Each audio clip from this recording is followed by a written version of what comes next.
हिंदी और अनुवाद विषयक व्याख्यान माला के अंतर्गत आपका अभिवादन है। इस श्रृंखला के अंतर्गत हम मूल रूप से चर्चा कर रहे हैं अनुवाद की परंपरा, अनुवाद के विभिन्न आयाम, अनुवाद का प्रदेय, उसकी उपादेयता, इन सब बिंदुओं को ध्यान में रखते हुए भारतीय भाषाओं में परस्पर अनुवाद, भले ही वो संस्कृत से हिंदी हो, संस्कृत से तेलुगु, तमिल, मराठी, गुजराती, उड़िया आदि भाषाओं में हो, या इन भारतीय भाषाओं से संस्कृत में भी और हिंदी में भी अनुवाद हो, ऐसी एक सुदीर्घ और सशक्त परंपरा अनुवाद की हमें मिलती है। अनुवाद ने अपनी महत्ता, अपनी प्रासंगिकता को आज के दौर में असंदिग्ध बना दिया है और सही अर्थों में उसको प्रासंगिक बना दिया है। वह जो एक पारंपरिक छवि थी अनुवाद के विषय में, अनुवादकों के विषय में, उसे दोयम दर्जे का कार्य, उसे हे दृष्टि से देखने की वृत्ति, इन सब में बदलाव आया, परिवर्तन आया और अब अद्यतन, अधुनातन ज्ञान के लिए, विकास के लिए अनुवाद को एक सशक्त टूल या साधन के रूप में देखा जाने लगा। अनुवाद वस्तुतः लेखक की आत्मा का विस्तार भी है। वह भारतीय या पाश्चात्य, हमारे देश की या विश्व की संस्कृति को अंतरित करने, उसका विस्तार, उसका विकास करने के क्षेत्र में महत्वपूर्ण भूमिका निभाता है।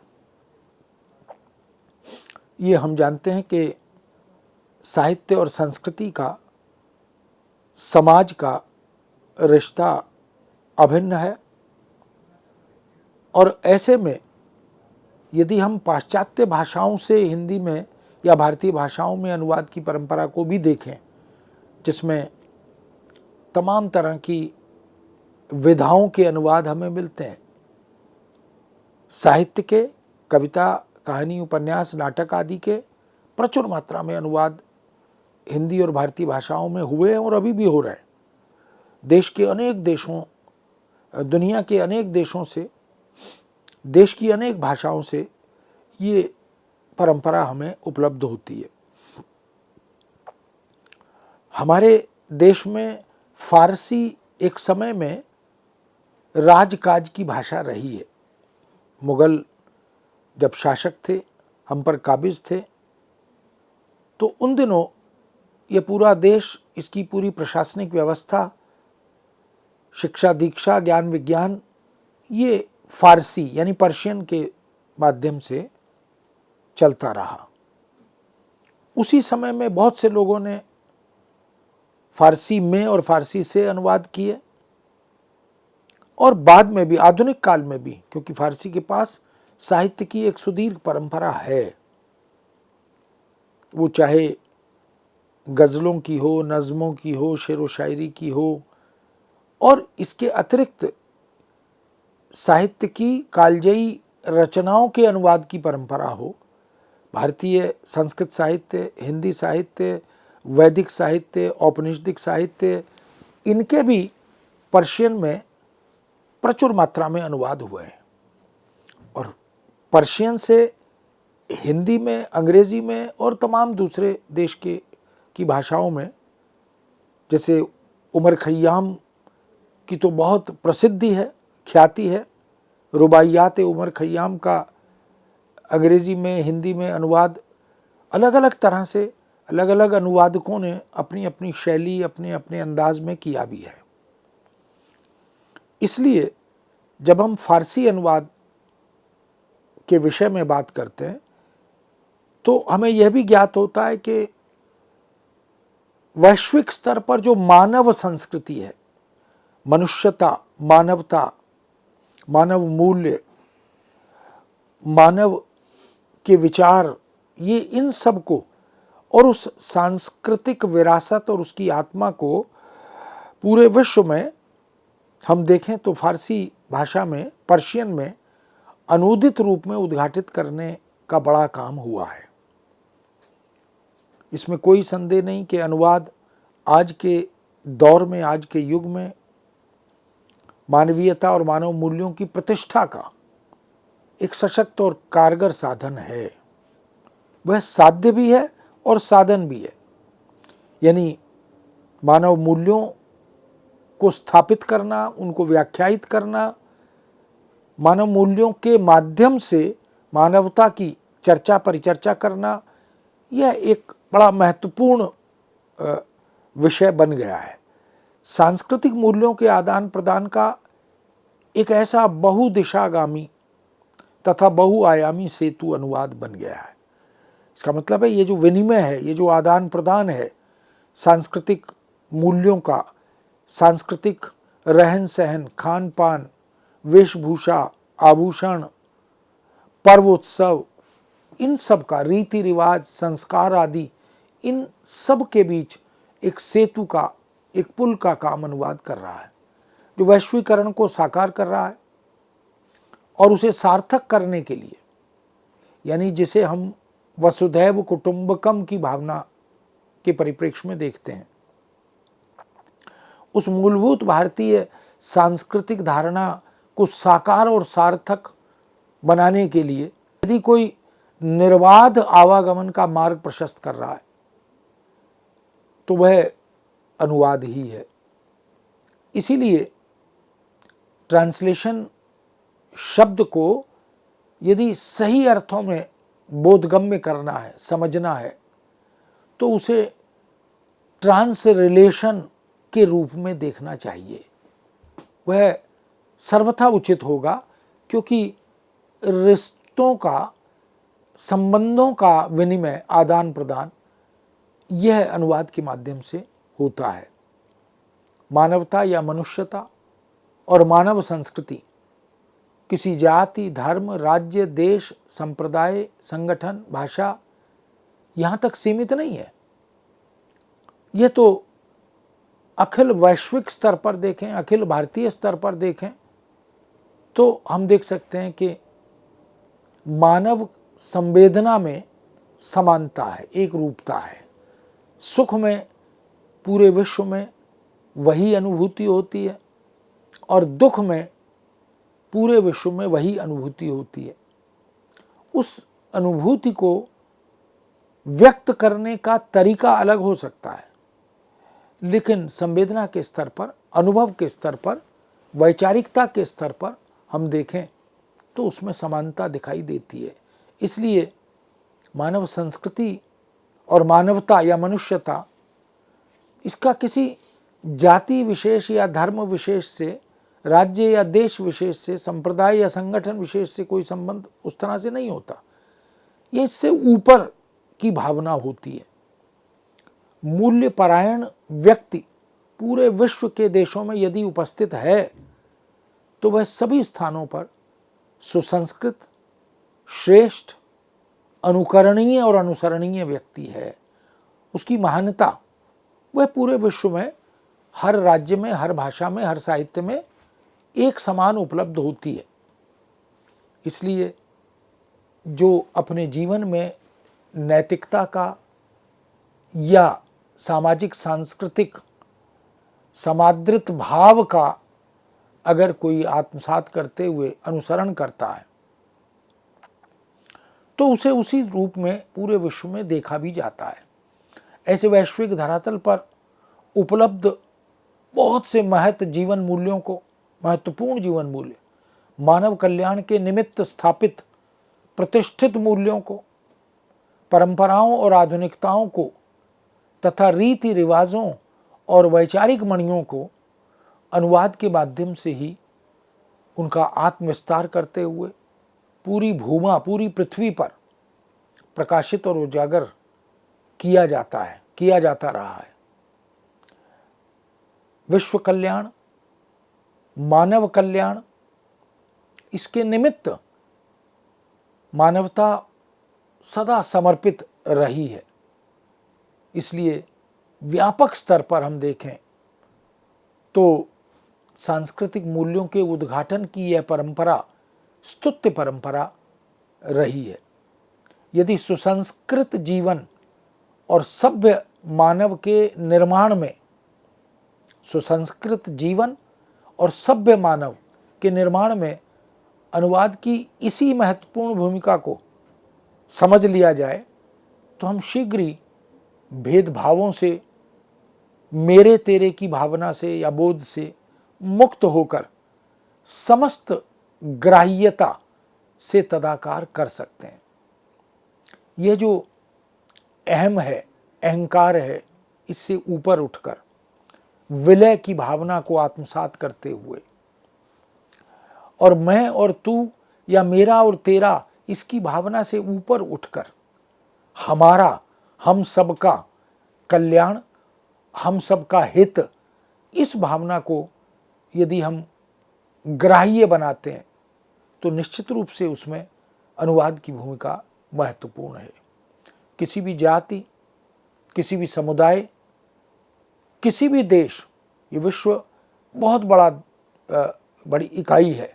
इसमें न जाने कितने देश समाहित हैं, बहुत से धर्म, बहुत से संगठन, बहुत सी भाषाएं, और हर भाषा का, हर उपभाषा, बोली का साहित्य, ये सब कुछ, इसकी एक विचार परंपरा, एक चिंतन परंपरा, एक मनन की परंपरा, इन सब के मूल्यांकन को देखें, उसके प्रदेय, उसकी उपादेयता और प्रासंगिकता को देखें, सबकी कसौटी अब अनुवाद बन रहा है। अनुवाद ने यह सिद्ध कर दिया है कि वह पूरे विश्व का संवाद अगर स्थापित कर सकता है, अगर पूरे विश्व में निर्बाध गति से आवागमन के मार्ग उद्घाटित कर सकता है और एक सेतु के रूप में, एक पुल के रूप में वह जनहित, लोकहित, सर्वहित के लिए उपस्थित हो सकता है, तो वह अनुवाद ही है जिसने पूरे विश्व में प्रेम का, सद्भाव का, सत्य और शांति का, अहिंसा का, क्षमा का, दया का, उदारता का, धैर्य, ममता, सहनशीलता, सत्यनिष्ठा, संतोष, सहयोग आदि न जाने ऐसे कितने मानव मूल्य हैं। वह जो जीवन मूल्य है, वह जो मानव मूल्य है, वह जो सामाजिक और सांस्कृतिक मूल्य है, या वो नैतिक मूल्य हैं, राष्ट्रीय मूल्य हैं, ऐसे बहुत से मूल्यों की चर्चा, उनकी स्वरूपगत अवधारणा पर विचार, इसका एक लंबा इतिहास भारत में मिलता है। इसलिए इन मानव मूल्यों की सहर्ष स्वीकृति और उसकी पुनर्प्रतिष्ठा, उसका पुनराख्यान, यह भी अनुवाद के माध्यम से होता है। ऐसी अनेक रचनाएं जिन्होंने भारतीय प्रेम की अवधारणा को वर्णित किया, उद्घाटित किया, वो चाहे भक्तिकाल हो, आदिकाल हो, संस्कृत साहित्य हो, रीतिकाल हो या आधुनिक काल हो, अलग अलग तरह से खड़ी बोली की रचनाएं हो, ब्रजभाषा की रचनाएं हो, अवधी की रचनाएं हो, मैथिली या तमाम दूसरी भारतीय भाषाओं की रचनाएं हो, मराठी, गुजराती, तमिल, तेलुगु, राजस्थानी, मागधी आदि, इन सब में हम देख सकते हैं। तो प्रेम को किस तरह से देखा गया है, उस सद्भाव को जो मानवता के परिप्रेक्ष्य में व्याख्यायित किया गया है, इन सब की पुनर्प्रतिष्ठा, पुनराख्यान वह अनुवाद के माध्यम से होता है। बहुत सी कथात्मक रचनाएं, नाट्यात्मक रचनाएं, आलोचनात्मक सामग्री, उन सब ने जब रचना और रचनाकारों का, साहित्य और साहित्यकारों का मूल्यांकन किया है, उनकी समीक्षा की है, तो ये सारे बिंदु, ये सारे तत्व बार बार उद्घाटित हुए, व्याख्यायित हुए, उन पर चर्चा परिचर्चा भी हुई है। अनुवाद इन सभी और ऐसे अनेक वैश्विक मूल्यों के आवागमन आदान प्रदान, विनिमय की राह को उजागर करता है, उद्घाटित करता है।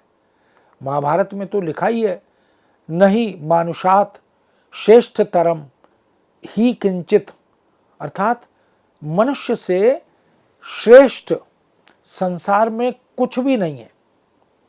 इसी श्रेष्ठता की रक्षा, उसके विस्तार, उसके प्रचार प्रसार का सर्वाधिक उपयोगी उपकरण यदि कोई आज के समय में संसार में है, 21वीं शताब्दी में विशेष रूप से जिसकी महत्ता को समझा गया, रेखांकित किया गया, उसे एक सर्विस प्रोवाइडर, एक सुविधा उपलब्ध कराने वाला अनुशासन इस रूप में देखा गया, तो वह अनुवाद है।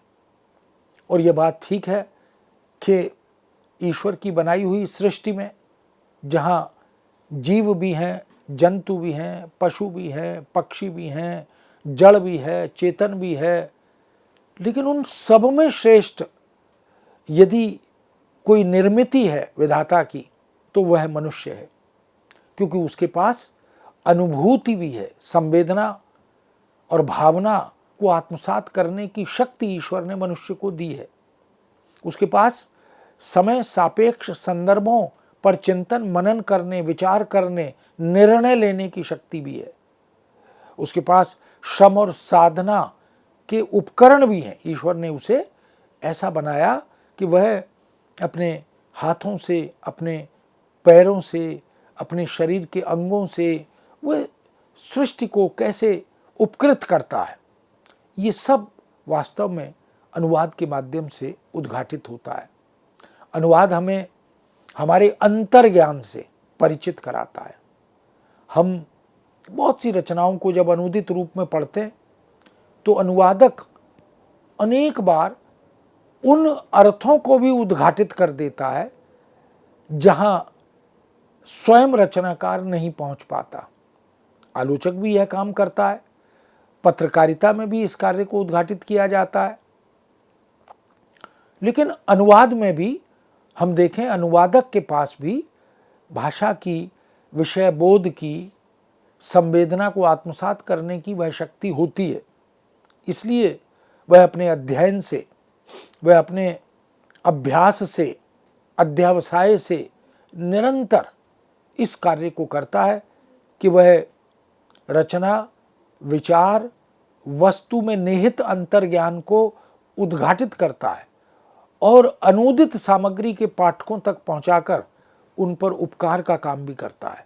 अनुवाद हमें हमारे अधिकारों का भी बोध कराता है और हमें अदम्य साहसी बनाता है, अथक और अडिग भी बनाता है, क्योंकि किसी भी एक भाषा में उपलब्ध वो सब अधिकार जिनकी जानकारी हमें स्रोत भाषा की अज्ञानता के कारण नहीं हो पाती, वो चाहे अंग्रेजी हो, संस्कृत हो या दूसरी भारतीय और विदेशी भाषाएं हों, अनेक ऐसे अनुशासन, अनेक ऐसे विमर्श जो समय समय पर हमारे सामने आते हैं, आ रहे हैं, हमें हमारे उन अधिकारों से जोड़ने का काम, वो चाहे शिक्षा का अधिकार हो, मत का अधिकार हो, पढ़ने लिखने का अधिकार हो या किसी भी अन्य प्रकार के समाज से जुड़े हुए मुद्दों को आत्मसात करने, उन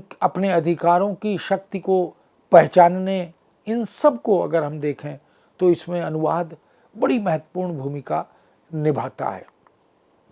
विश्व स्तर की दुर्लभ ज्ञान संपदा, यह बात बिल्कुल ठीक है कि अनुवाद वैश्विक स्तर पर जो अद्यतन, अधुनातन जानकारियां हैं, उपलब्धियां हैं, अनुसंधान उपलब्ध निष्कर्ष हैं, उन सब ज्ञान संपदा के अध्ययन का हम अपने अभावों को दूर कर सकते हैं उसके अध्ययन से, जो स्रोत भाषा में हम तक उपलब्ध नहीं है, क्योंकि हम स्रोत भाषा के ज्ञाता नहीं हैं, अध्येता नहीं हैं, लेकिन हमें हमारी भाषा में उस सामग्री को उपलब्ध कराना, उन अधिकारों से अवगत कराना, उन संवेदनाओं से परिचित कराना और ऐसी वैश्विक ज्ञान संपदा से उपकृत होने का अवसर प्रदान करना, ये सब अनुवाद के माध्यम से ही संभव हो पाता है।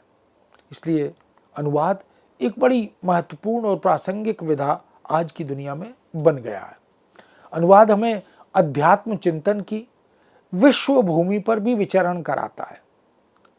आध्यात्मिक हमारी अनुभूतियां, आध्यात्मिक विकास यात्रा और भक्ति से लेकर, प्रेम से लेकर, अध्यात्म से लेकर, चिंतन मनन से लेकर तमाम तरह के ऐसे आयाम हैं जिनको उद्घाटित करता है और पूरे वैश्विक धरातल पर इन आध्यात्मिक मूल्यों को संचरित करता है, विकीर्ण करता है।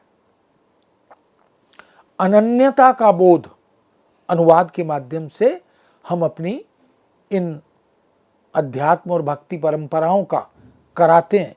भक्ति क्या है, प्रेम क्या है, स्नेह क्या है, इनकी विलक्षण अर्थ छटाओं से हम पूरी दुनिया को जोड़ते जाते हैं।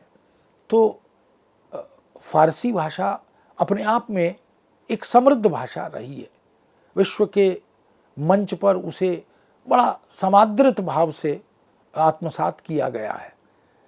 इसलिए अनुभवों की वाटिका में अगर हम अलग अलग तरह की अर्थ छटाओं को देखें, तरह तरह के अनुभवों को देखें, तो अनुभवों की वाटिका में उतार कर अनुवाद हमें अनुभूति प्रवण करता है, बनाता है और अनुशासन की महत्ता से अवगत भी कराता है। क्योंकि नियमों से, कानूनों से, अधिकारों से और चेतावनियों से अवगत कराने का काम भी करता है।